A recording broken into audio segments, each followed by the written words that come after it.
Welcome, everybody. Thank you all for being here. This is part of our National Divorce Series where we're talking to lawyers, professors, scholars, federal people about political division. Is it getting better? Is it getting worse? What do we do? What are the options? And about Marjorie Taylor Greene's recent tweet calling for national divorce on President's Day. With us today is Mark McDonald, MD. Hold on, I have a very special presentation. We had this worked up yesterday.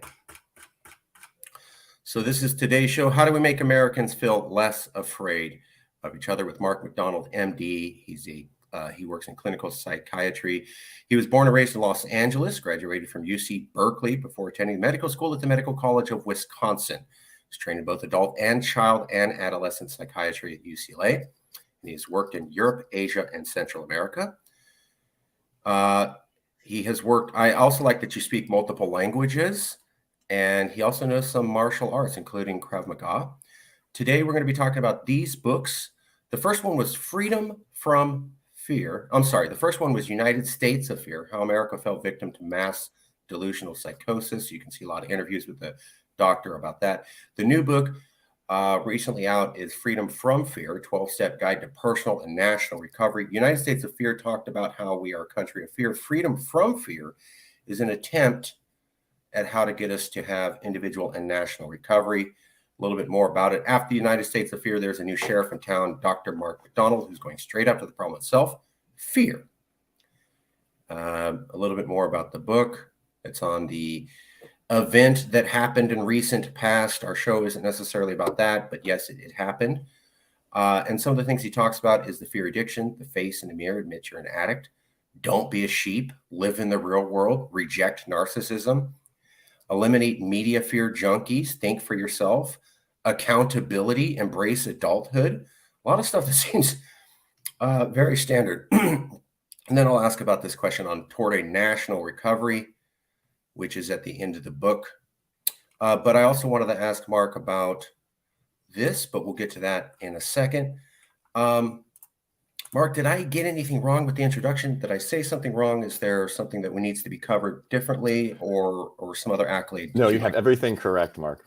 Okay. So before we get into the deep dive, what is Freedom from Fear, a 12-step guide, briefly? And why did you write it? What was the attempt of that book? What were you trying to do? And why now? Freedom from Fear is a plea to the individual American, not the macro level, top down, how do we fix our nation plea, but to the individual American who feels anxious, scared, disconnected, disaffected from society after 3 years of torment of being told, wake up and be afraid every day, wear a mask, stay at home, don't go to work, keep your kids safe by locking them in their rooms behind a Zoom screen. This has created an addiction to fear, in my opinion, throughout the entire country. And we need a 12-step program to get over it. It's not going to happen from the top. We're not going to get a solution from Washington. The top created the problem. It's the solution at the bottom that's going to solve our crisis. And it ties into what we'll be talking about briefly and in a few moments, which is how do we heal a divide? How do we move forward in the country? Well, we start with healing ourselves. This is the core philosophy of AA, which is the most successful addiction treatment program in history. And it starts with the individual. It starts with acknowledging that you have an addiction, that you have a problem, and that you are the only one responsible for fixing it, not anyone else. And from there, as I do in my book, you move forward. You not only take accountability for yourself, you take accountability for what you have done to others. You make amends. You acknowledge that you have injured people. You say, I'm sorry. What can I do to fix this? I will not do this to you again. This is essentially, on an individual and on a national level, the basic premise of redemption. The way to heal an injury is first to acknowledge that you did it, and then to ask, what can I do to fix it? And then finally to promise that you're not going to do it again. Everyone knows this. Every child knows this. Every parent knows this. And yet we've forgotten this. Why? I believe in large part because we become narcissistic. As you read off as a chapter title in my book, Reject Narcissism. I see it in my practice. I see it with kids in my practice. I see it all over the country. We've become a me culture. It's all about my feelings, my story, not yours, my story, how I interpret things and how you feel about me. Like the old joke goes, enough about me, let's talk about you. What do you think about me? That's kind of where we are right now. And I think this is really profoundly, to a large degree, in addition to the fear-driven, gasoline-powered vehicle that we've been riding in the last 3 years, one of the reasons why we are so divided, why we're having so many problems. So I wrote the book as a compendium to my first book, United States of Fear, How America Fell Victim to a Mass Delusional Psychosis, the year before, to not diagnose the problem, to not say, how did we get here, but to say, how do we get out of it? How do you get out of it? How do you bring your family, your friends, your loved ones out of it? And thus, how do we bring our country out of this fear pandemic, this addictive, this self-destructive cycle, which is truly wrecking our country and pulling us apart like we've never been before since probably the Civil War? Well, that was one of the questions I've been asking everybody. So then I have a kind of a standard package set of questions. When Marjorie Taylor Greene came out on President's Day and said she wanted to call for national divorce, and she kind of left it up if she meant splitting up the states or, states seceding was kind of in the air. She was inartful about explaining it, but immediately there was a reaction from people on the left and the right. And what I found odd was that they were saying the exact same thing. So you had people who were alt-right, considered that way by mainstream news, and alt-left saying the same thing. In fact, I saw an alt-right guy. I saw someone who's considered alt-right show a script from MSNBC and go, wow, look at MSNBC got this right. I have never seen somebody on the hard right side point to MSNBC and say, good interpretation, guys. But the day after Marjorie said that, they all came forward. And what they all said, the Young Turks, Breaking Points, Stephen Colbert, late night TV. Marjorie, you idiot. There's no political division. Everything's fine. We basically all get along. You, Marjorie, are making political division for your own benefit. It doesn't actually exist. It's not really here. It's just you. So my question is, does political division exist in America? Has it existed the last couple of years? Because if you watch the mainstream news, it doesn't. And Marjorie Taylor Greene's just making up the whole thing on her own. Well, let's start with what is most important from a clinical point of view, which I think is also true for a societal point of view. Let's start with what's real. Let's start with reality. As I say to my patients, we have to agree on a fundamental reality for us to work together. Now, we don't have to agree on what we should be doing. We don't have to agree on what we like. We don't have to agree on what's good and bad. That we can discuss, we can argue, we can make a point, a counterpoint. That's what debate is about. But we have to agree that there is a reality and that reality exists outside of us, like the third apice on a triangle. There's you, there's me, and then there's reality that doesn't care about either one of us, doesn't care about our feelings. Ben Shapiro became very famous from that line. Your facts don't care about your feelings. He's a very truth-telling person, but he's not very compassionate in his language. Fair. I have a supervisor who's now deceased, an analyst, who said, in answer to the question, how do you deal with patients? How do you treat patients who are suffering from confusion, addiction, basically any sort of mental illness? And he said the following: you need to mix truth with compassion. If you only tell the truth, you hurt people's feelings unnecessarily. It's sadistic and cruel. If you're only compassionate, you make people feel good. You're going to end up lying to them. So you have to do both. I try to do both. I strive to do both in my personal and my clinical professional life, because I think that's the best path to take. So my statement is, regarding what you just said, let's acknowledge the truth, which is that we are already in a civil war. It's a cultural civil war. It's not a violent one, largely speaking, although there has been quite a bit of violence, mostly on the left, through rioting. But let's just acknowledge that we're in a civil war right now. It's cultural, and it's not geographic. It's not East Coast, West Coast. It's not North, South. It's not really even Democrat, Republican. It's really urban and rural, and it's values driven. Urban America is as Jeffrey Tucker, the founder of the Brownstone Institute, an amazing writer that we interviewed on our podcast, Informed Dissent, just last week, said, we are entering an anarcho-tyrannical state. Anarcho-tyranny is what he called it. It sounds contradictory. Anarchy is the absence of government. Totalitarianism or tyranny is only government. We're in an anarcho-tyrannical state. We're in a we don't have a structure anymore. We don't have a government. We have a kind of individual whimsical arbiter on police, judge, law enforcement, media, politics. Look at the arrest that is ongoing right now and arraignment of Donald Trump. That is an anarchic state. That is anarchy. There's no one in charge. And yet we have a tremendous degree of tyranny, a top-down approach in a lot of ways. Look at the whole vaccine campaign. That wasn't anarchy. That was very organized. That was tyrannical. So were masks. So is the disruption of our borders. So is the chaos internationally, the hyper taxation that's coming down the pike with the Biden administration. So if we can accept and acknowledge, I believe, what is truthful, we don't have to agree on whether it's good or bad, although I think it's truly bad. We are in a civil war right now. It's a cultural civil war. It is truly a civil war. You could call it left versus right. I prefer to call it a truth versus, or reality versus fantasy. And the left is always about fantasy. It's always about utopia, and it's always about ends justifies the means. There's that side, and then there's the other side, which wants to live in reality, an imperfect yet lovely nation, a country that is not striving for perfection, because that's always the enemy of the good, but striving for better and better. Those are the two sides, and one of them is going to win, and one of them is going to lose. We must defeat the side that is the left.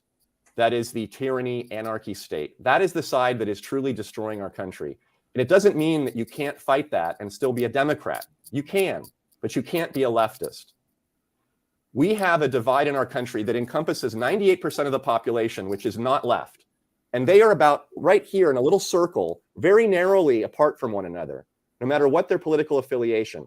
Then we have a chasm that's as big as the Grand Canyon that ends with the left. And if the truth came out, if everybody acknowledged that all of us except that 2% of destructive anarcho-tyrannists are all basically in agreement about most really important things, then we could turn as a unit and face the true destructive left together. But we're not doing that because we're being turned against ourselves on racial, demographic, sexual orientation divides, which are meaningless, in order to keep our attention away from what's really destroying us, which is the anarchists, the tyrannists, those on the left that are seeking to destroy the country. That's how we get out of this, Mark. We get out of it by acknowledging that reality and then coming together as a nation against that small faction that's trying to destroy every last one of us. And they are part of the Republican Party. They're part of the Democrat Party. It's an evil, destructive cabal of corporatists, politicians, and media, as well as a few ground troops, the shock troops like BLM and the trans activist community that are basically like a militia for the DNC and the left. That group needs to be destroyed, and we can come together to do it, but we have to acknowledge that it's happening. So you do see some similarity amongst the Americans, left to right, red to blue, but you also acknowledge that there does seem to be some sort of cultural civil war going on right now. I think what you're talking about is that cultural civil war is being pushed by necessarily a small part, although it's grabbing larger bodies into it, almost like a proxy war. Yes. This And you know how it's happening, Mark? It's happening because the people who are classically liberal, and I don't mean liberal / left, I mean truly liberal, those like Alan Dershowitz, he's a great example. Right. Democrat to the grave. He's never going to vote Republican. He doesn't support Donald Trump, but he just published a book, Get Trump, because he supports Donald Trump on a legal basis, because he knows that Trump is being railroaded. We're going into a banana republic right now, arresting for the first time in U.S. history a former president, and even more important, a active, not just potential, but active presidential candidate. So I agree. It is a problem that the Democrat liberal group, not the left Democrats, the liberal Democrats do not vote their values. They say that they are liberal, that they are Democrat, that they support the Constitution, freedom of speech, the ability of the family to make decisions on its own. They don't believe in tyranny and government and fascism. I mean, they call themselves anti-fascists, right? And yet they vote for leftists. They vote for the mayor of San Francisco and the governor of California and the school board members and county supervisors of Los Angeles, all of whom are dictators, every single last one of them. They are horrible, despicable, destructive human beings. And yet liberal Democrats vote for them. They vote for Joe Biden, who is truly a dictator, because they are so angry at Donald Trump. They let their emotions override their values. They vote their feelings rather than their values. If we can fix that problem, if we can open up the eyes of the liberal Democrats so that they realize that they are only a fraction, a hair's breadth away from conservatism and republicanism as it is defined today, then we can get rid of, as you said, this proxy war fighting, which is being supported by liberal Democrats, but is being led by the destroyers in chief are actually leftist fascists, all funded by George Soros and other large groups that seek to destroy the country, that liberal Democrats would never, ever support if you ask them on a values-based question, do you believe in what these people are doing? And you gave them examples of the destruction and say, absolutely not. That's antithetical. That's fascist. And yet they vote for it. I think that's the fundamental problem right now. It's not that America has gone left. It's that middle America, meaning not geographic America, middle of the road politically America, has been taken over by the left. Their emotions have been hijacked, and it started with the fear campaign 3 years ago, and now they're injecting Donald Trump again. They're using emotions to drive votes, and that is the problem. So I'm hearing good and bad. I'm hearing there is a political divide, but I'm also hearing good news. It's not the majority of the country. It's these agitators on the side. I think that alludes to an answer. And I think you already answered this question, but just to be more clear, when did the cultural divide start? When did it start to get so bad? Why did it get so bad? Are there historical landmarks you can point at to see that it gets so bad? I'm somewhat hoping that you'll be able to draw upon your research talking about how we've been developing a culture of fear in America for the last 2 decades. Essentially, I answered that question in my book, United States of Fear, by going back to the post-war period, which I believe now retrospectively is clearly where it started. It started really in the 60s with the rise of the me generation, of narcissism, of the don't trust anyone over 30, wisdom is all BS, nonsense, which was the first open threat to the true conservative threat of our country. And when I say conservative, I mean conserving the good. Young people in the 60s said, there's nothing good behind us. All we have is our future. The future starts with me, and it starts with right now, today. That was an incredibly unwise premise. And from that unwise premise, all else has followed. The abandonment of the idea that older people have something to offer, that humility, gratitude, delayed gratification is actually something to be valued, that abdication of the ultimate value of your own feelings is something to strive for, that relying on yourself, your family, and your community first, rather than the government, is something that has preserved our country and allowed us to thrive compared to all other nations in the history of this planet. All of it started back then in the post-war period, but it came slowly. And I believe that just like a weakening of the foundation, truly evil forces, i.e. totalitarians, leftists, those who are, I would call them anti-life people, they're really like pro-death. They really believe in just the destruction of the human race. They are anti-human people. They embedded themselves in that generation, and they began to create a kind of cancerous growth, like a tumor that has now just exploded over the last few years through the fuel of fear, through the culture of narcissism, through the tools of cell phones, social media, push notifications, the condensation of what's called now news, which is not really news. It's simply Pravda on steroids, indoctrination in your pocket. Good reference. That's really what we have now. And that's why we're so stuck. We started this 40, 50 years ago. It didn't just happen 3 years ago with the snap of the fingers. That was the catalyst, but we have been doing this for decades. I'm curious. Let me show you something if I can. I can pull it up here. So one of the things that and this is going to get to the main meat and potatoes question. One of the things that got me was how they were able to convince everybody that they were right. So people on the left and people on the right, the day after Marjorie Taylor Greene says national divorce on President's Day, we can't live with each other anymore. People on the left and the right, oh, we're not divided. We're all together. And what I noticed was they didn't bring up these national news stories. So news agencies, after Marjorie Taylor Greene made her statement, forgot about news stories they themselves covered a year or two earlier. Just a complete amnesia about these national news stories like this one. 47% of West Coast Democrats back secession. 66% of Republicans in Marjorie Taylor Greene's area back secession. Here's a map. They wouldn't mention that. Oh, Marjorie Taylor Greene's crazy. No one thinks what she's thinking. There's a gigantic red 66% in our own district. Somehow they couldn't mention that. Then there's this one. We're going to cover this survey. 80% of Biden voters, 84% of Trump voters feel the officials from the other party are a clear and present danger to America. 74% of Biden voters, 78% of Trump voters feel voters from the other party are a danger to the USA. That came out in 2021, national news. All forgot about it. Then we can look at 2008 with National Public Radio, The Big Sort, Red and Blue Divide Neighbors. There was a book called The Big Sort, and it said people are leaving and ideologically separating themselves into red and blue communities because they don't want to live with someone who has different political ideas.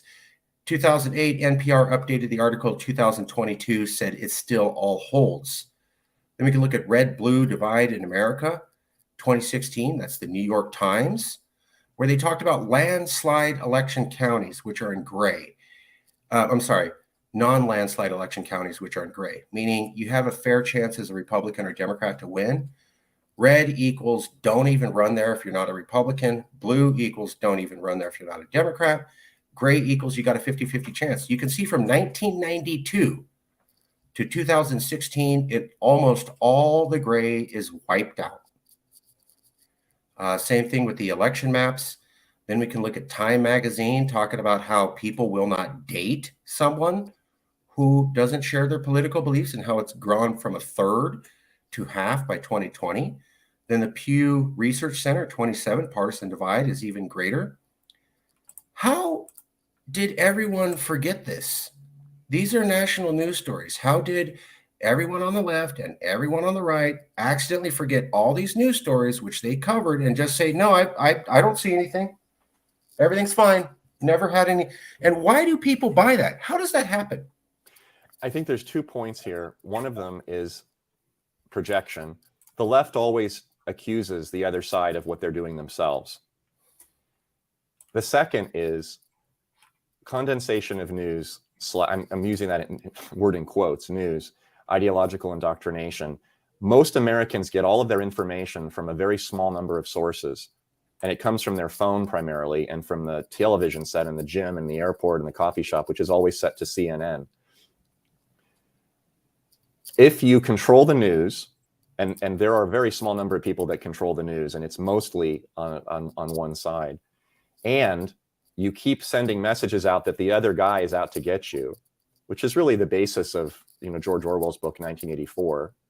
You have Oceania that's always the enemy, and we're fighting. I mean, it's based on Stalin, who said, we have a 5-year plan, and in 5 years we're all going to be successful. We have to crush the enemy. 5 years, everyone's still starving. Well, we're just going to tweak the plan and start over. You do that 7 or 8 times, you've got 2 generations of people who are starving to death, who still believe that they're doing it for all the right reasons because they're crushing the enemy, even though they've never seen the enemy because they haven't been able to leave the country. So if you try to leave, you're shot.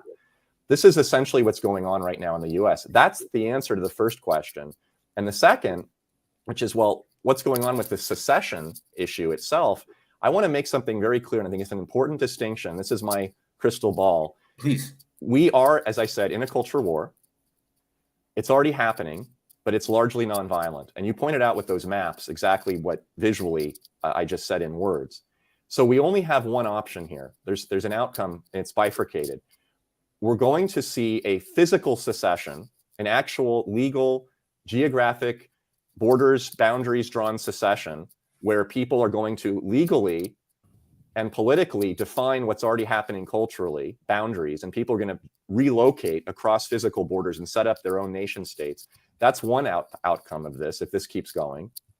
The other, which is what Jeffrey Tucker proposed on our podcast the other day, is a psychological secession from the corruption of society.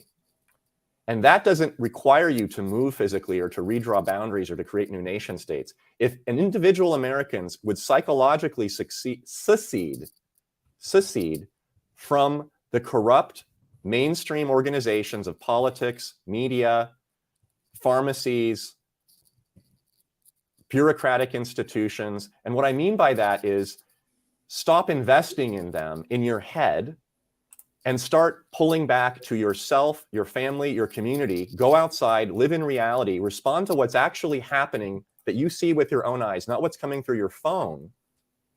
Then we might, and I say might because I don't know if it's possible, but it's I see it as a potential for recreating a unified nation through the mass secession psychologically of all Americans so that we can be done with what is moving towards a more concretized secession and bifurcation of our country, which I don't see how could practically succeed in the way that the United States has succeeded over the last 250 years.